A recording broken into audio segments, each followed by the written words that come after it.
The other name for here that some people use when they went fishing was they were going down to the chain. But what it was a chain or a rope from one side of the river to the other. It was tethered to that rope, and the ferry was actually pulled across hand over hand, sideways to sideways. Of course, the art of it would be to keep the bow of the ferry into the current, and that would help it to move across. So it was the power for the ferry, in fact, came from the power from the river. Much to the annoyance of Robert, it was possible when the tide was low, just about 20 yards further up the river, you could plodge across the river at that point instead of paying a penny. And he did not like it. I understand he used to shout and even possibly swear at these characters that had the audacity not to use his ferry and cross over on the ford. Not only did the Wheatleys have the ferry, but there were quite a few sea captains that in fact used to sail up the Wansbeck. This is Josiah Wheatley's father, who used to sail into the Wansbeck and was the captain of a grain ship. And one of the things that goes with this picture, I suppose, is his cocktail cabinet that he had on his ship. There would be 6 different spirits, or perhaps wines, in these bottles, and he obviously just entertained one person at a time here, as it only has the two glasses. But this is another piece that we'll eventually get round to getting restored. What we have got round to restoring was his barometer from his ship. This would be on a gimbal here, so that whatever the movement of the ship, it would remain upright. And it's a column of mercury, and it reads the current air pressure, and adjusted with ivory or a whalebone part here, and the temperature down here. The reservoir for the mercury is in here. His telescope was left in the house by me Auntie Nellie. Many's the sight that must have been seen with it. Yes.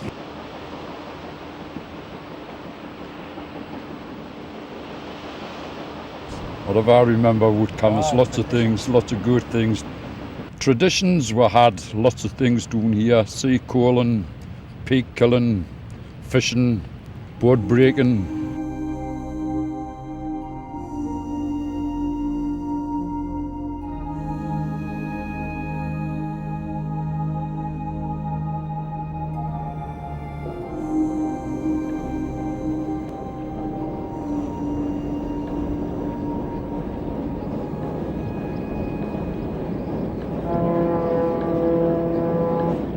I remember the big ships in, and the noise, the clanging, the banging, sparks flying, wagons coming in minute by minute, taking away big skips, big flat wagons coming in, taking away big iron bars and anything that could off the ships. It was non-stop. I used to bike down here. Did you? I couldn't afford the bus fare. Being a kid as well, I remember seeing you down here as well, Jeff. Bert Ramsey as well, and like I said, Geordie Lee, Checker Lee. I remember seeing you down here with them lads as well. And obviously when we used to come down here and do a bit of fishing and all that as well, watch you. I tell you what, it was really good food. It's all good and all, It is. All we've got those are memories. It's very apt that the name Battleship Wharf still exists today. Quite a good name, for ships and submarines coming in here and all that, and getting stripped down of that precious metals, like. And when you see it today, a lot of places is getting renamed, and you see a place like this still retaining its name. It's very nice, like. Way back then, 300 million years ago, this wasn't at all like it is now. It was flattish, it was very hot, it was near tropical climate, the land was very boggy, covered in vegetation, huge ferns and trees and things all over the place, lots of streams and rivers and swamps, and this vegetation was growing like mad because the climate was perfect. When plants died off, they fell to the ground, they fell underwater in the swamps, and didn't rot away completely. So you get all this stuff accumulating like a very thick peat bog.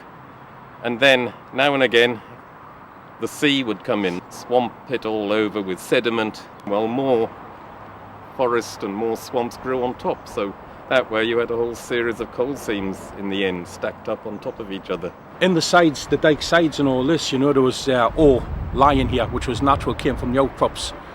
But we had other people that was involved here, especially with the Stevensons, like Michael Longridge. Now, Michael Longridge, he was very friendly with Thomas Mason, who was the owner of the Glebe Pit, which was later become the Barrington Colliery. And with Birkinshaw working here as well, he manufactured the first malleable iron rails. They were laid from the colliery and came here, and the coal was transported from Barrington down here for the works. It's typical of furnace slag material that is coming out of the furnace molten, or at least very least soft, and then cooling very quickly and turning glassy as a result. There were 6 actual coal seams here. We went from like the Beaumont, all ranging in different thicknesses as well. But there was 6 coal faces actually, different seams, which will go for each of the turnover at the time. So they grow on top again and grow on top. You'd find some coal seams were too thin to work. Yes. Some were too dirty to be useful. Not all of them would be mineable, would they? That's right. I mean, anyone that's never been underground hasn't got any idea what it's like under there. And for a miner, such as myself and every other man, it was just a daily job. Everybody says, I don't know how you can work down there in the dark, but it was just like someone gone painting a house. It was your job. Well, like every other village, pit village, everything's centred around the pit at Cambois. Buggy Chitty, 44 Buggy Chitty, Cambois. Yes. Born and bred. Yes. And you worked at the local colliery as well? I was at Cambois Pit. I started there when I was 14, left school when I was 14. Yes. Started the pit. And I was on the screens for so muted Jack Hamlin, my mother's brother. He was the boss on the screens. Right. You see? And I was on the screens, and then I went doing the pit, 15 and a half when I went doing the pit. See? And I was in one place, driving from the Loader, 5th North, and my father was coal cutting on that face. And I used to crawl the face and stream like, on the face like, I mean, we were in one place, was knee high in that, on the face. And I was nigh in bell on the bottom, you see.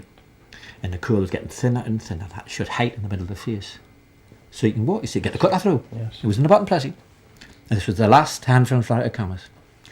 And he was sitting here, my mother, he says, Alan, he says, I didn't like going up there. It was that low, you see. And we were lying actually on my backs, first in his shoulder.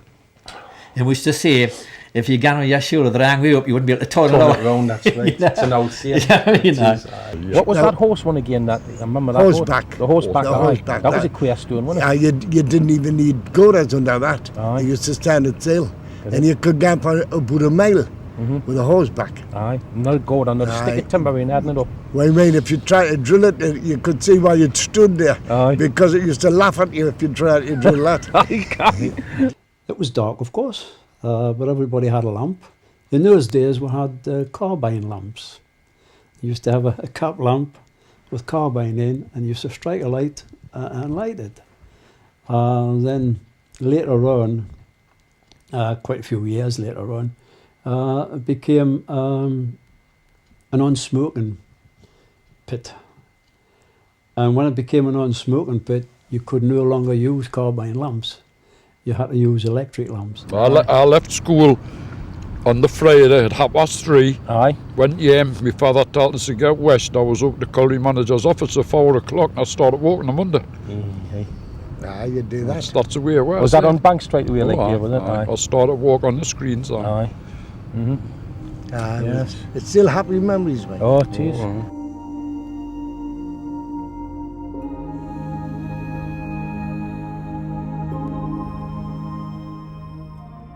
46-2.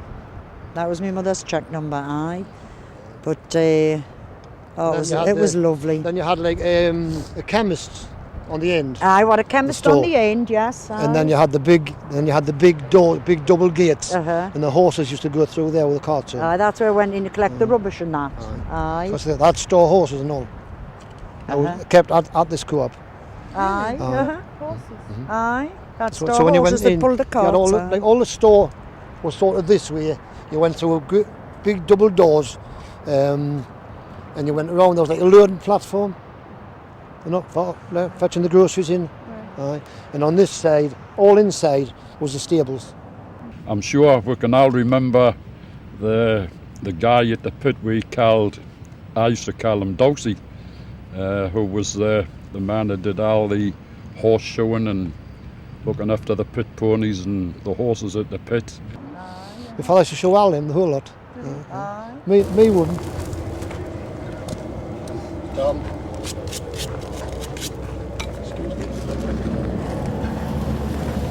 Well, that burns the show flush.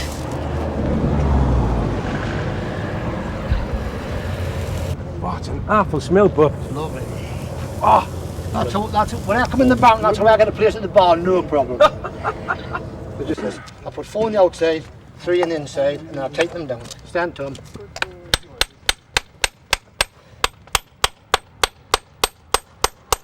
Right? I would have bought some for a lump if I stopped that. There was 2 bus stops, that one there, and there was another one just here. Because the buses were used a lot then. Because we had 2 bus services then. We had a bus that ran from Bedlington to Ashington and back again, and we had a bus that left from here that went through Bedlington Station and that to Morpeth, so we could get the bus to Morpeth. And yet you can't get a bus to Morpeth now. The little copper come in one day, Bill Wireless. There'd been a shop gotten into Bedlington Station. And one of the youngers at Cambois had done it. I knew he had done it, like. And he came up the stairs and he never come in for his haircut anyway. He used to get my father's for his haircut. And he says there was a shop gotten into Bedlington Station last night. And he says a young'un from Cambois had been involved in it. He says, who is it? I says, I don't know. He says, come on, he says, you know where it is, local barber, you know where it goes on. I says, I know where it is, but I says, I can't afford to tell you. I says, if I tell you who it is, I says, I'm going to be out of business. People's not going to come back to my shop and say, oh, he's a bloody copper's knock, you know. He said, wireless, he was nasty bloke, man. He said, well, I says, you can do what you like that. I said, I'll tell you what, I said, when you go down the stairs, I says, when you open the door to get in, I just shut the book, and when you get out, I said, then come back. They were very tight-knit. It was a very tight-knit village, for all it was spread out.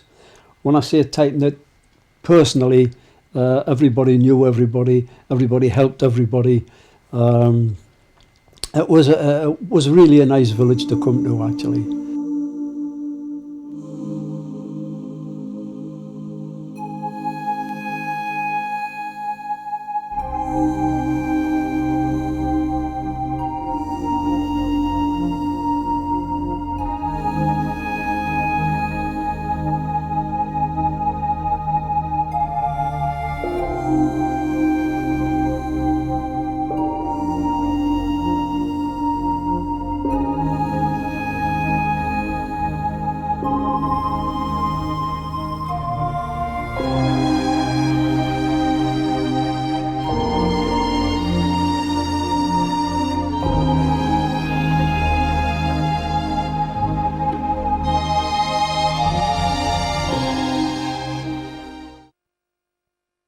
When we shifted to Wembley, you know, when they used to go to bed at night, my dad would draw the curtains and he used to turn around to her and he'd say, hey Bella, I can see the bonnet buggy cheeky lights.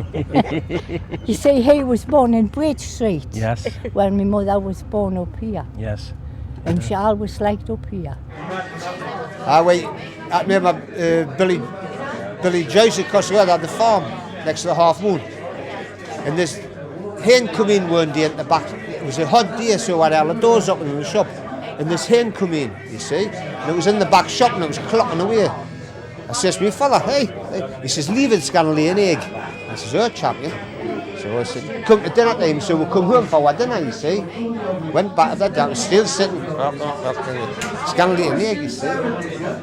So, no, when it come to closing time, I picked it up and there wasn't an egg there. My father says, "Give that here," and he put it in the bag. We took it here and killed it and had it for our dinner. But I can also remember going on the beach sea calling with my dad and my brother and with the horses and carts, because we had 2 horses. Bob would have one, well, he was Robert then, always Robert, and then my dad would have the other one, but I was there as a little laddie because I wasn't very tall at the time. But it went on and went on. For years it went on till we finally got 2 Fulton Major tractors, and when my dad was up here showing the horses at the pit or whatever, me and Bob would take the tractors onto the beach and do sea calling and whatnot, and it was a company called Thompson that used to come and take the call away. It was really good times. You didn't need a television. No. I mean, we had radio and whatnot, but we didn't really listen to it. We were just out and about. Yes. Used to put a shoreline out with 25 hooks in, getting back at 12 o'clock at night for to get it back in. Up to the waist and wetter, me and Bob Dixon. Come back and leave the fire going in the barber shop so we get dried out at 2 o'clock in the morning. Get the fish off the hook, you know, and things like that. It's funny, like. The happy villages. I reckon it's one of the happy villages in the northeast, Cambois.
I'll be honest and say I still think that Cambois Colliery would have lasted a lot longer if it hadn't been for a gentleman called Mr. Surrey, who was agent for the Bates's Coal Company.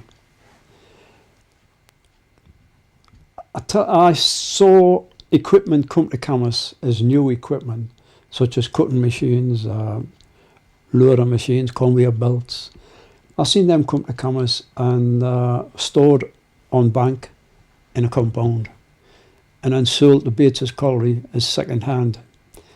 Cambois had to pay full money for them. Bates's got them as second hand, which put Cambois in debt.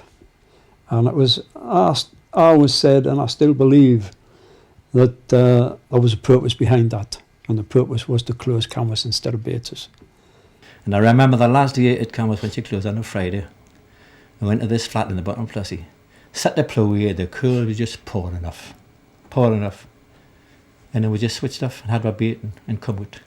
And that was the close of the pit. And that coal's still there to this day. It's only about 20 minutes from the shaft. That's it. It'll be about the Lawata mark on the beach. Yes. That's where they first finished. And it was a good coal. So it had about 6 years to go, about 6 miles to go. And it's still there. Mm-hmm. Yes. It's a good pit.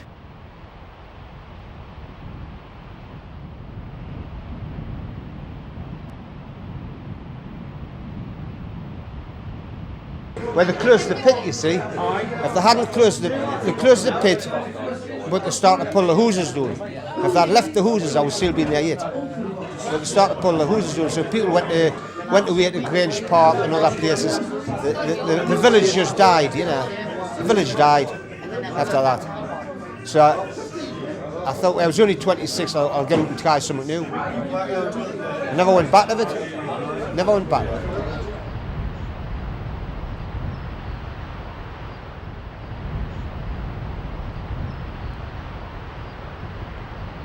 The canny village of Cambois, the home of my both, the battered hoe and scattered hoe, and drove her into the oath. The canny folks that once lived there are scattered far and wide, but they will always love her and remember her with pride. My canny little village that lies beside the sea, you will always be the best place in this world for me. Well, this was the 1984-1985 year-long miners' strike.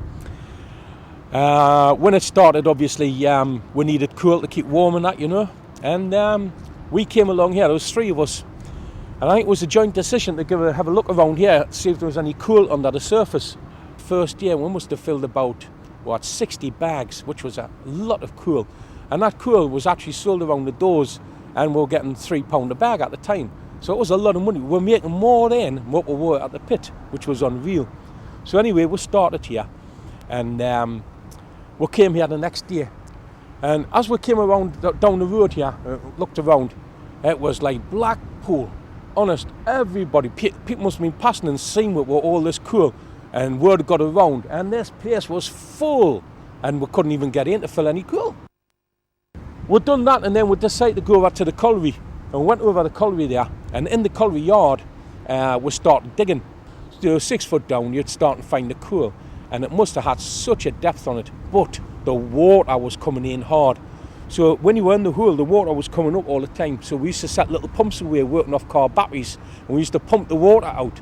Then as the hole mushroomed, basically it was just like the old bell pits in the old days. Compared to £5 off the union to keep yourself going, we kept ourselves going.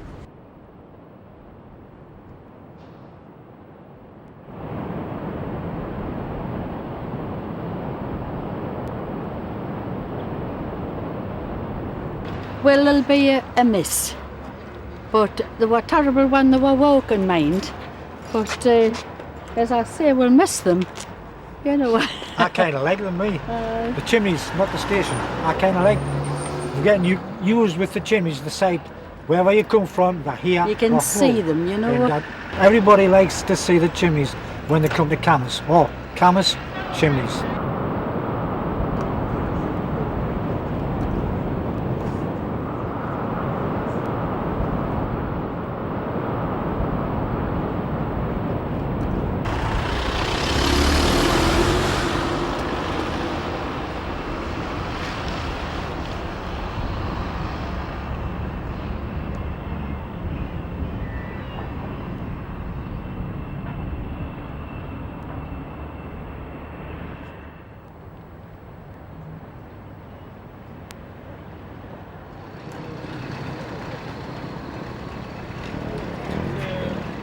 Commencing countdown. 10, 9, 8, 7, 6, 5, 4, 3, 2, 1, fire.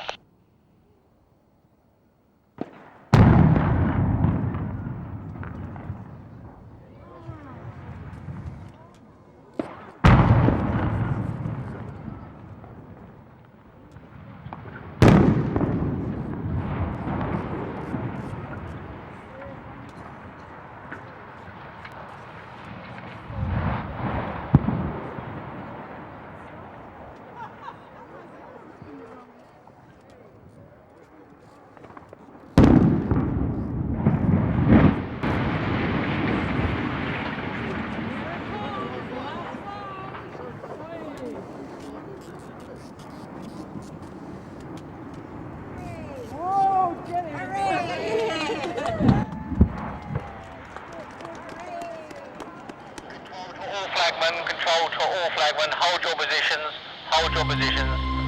All 4 chimneys are down, hold your positions, over.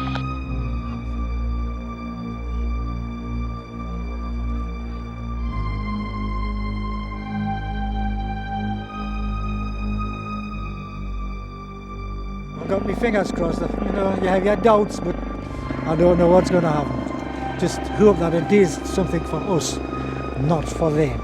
You know what I mean? Nothing dirty.